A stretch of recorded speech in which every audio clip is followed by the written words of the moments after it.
अब मैं एक तरीके से मुस्कुराता हूँ और एक तरीके से हंस देता हूँ।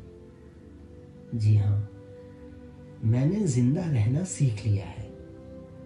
अब जो जैसा दिखता है मैं उसे वैसा ही देखता हूँ। जो नहीं दिखता वो मेरे लिए है ही नहीं। अब मुझे कोई फर्क नहीं पड़ता। मैं एक मध्य वर्गीय सफल रास्ता हूँ। रोज घर से जाता हूँ, रोज घर को आता हूँ।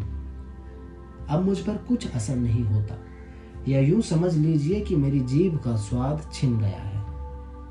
अब मुझे हर चीज एक जैसी सफेद दिखती है। मुझे कुछ पता नहीं होता, पर सब जानता हूं का भाव अपने चेहरे पर ले आता हूं। जी नहीं, आप बिल्कुल गलत समझ रहे हैं। ये कविता मैंने नहीं लिखी है।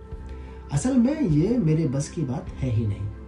अब देखिए ना, इतने भारी भरकम शब्दों को एक दूसरे से लड़ाना, उनकी आपस में कुश्ती कराना और फिर उस भीषण हिंसा के बाद आप किसी एक बात को बाहर निकालते हैं, ये अपने आप में आश्चर्य की बात है।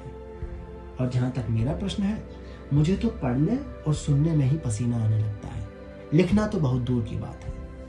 मेरे लिए तो कुश्ती लड़ना और कविता लिखने में कोई खास अंतर है नहीं, क्योंकि ना तो मुझे आज तक ये बात समझ में आई थी कि कुश्ती क्यों लड़ी जाती है, और ना ही मुझे ये समझ में आया था कि कविता क्यों लिखी जाती है।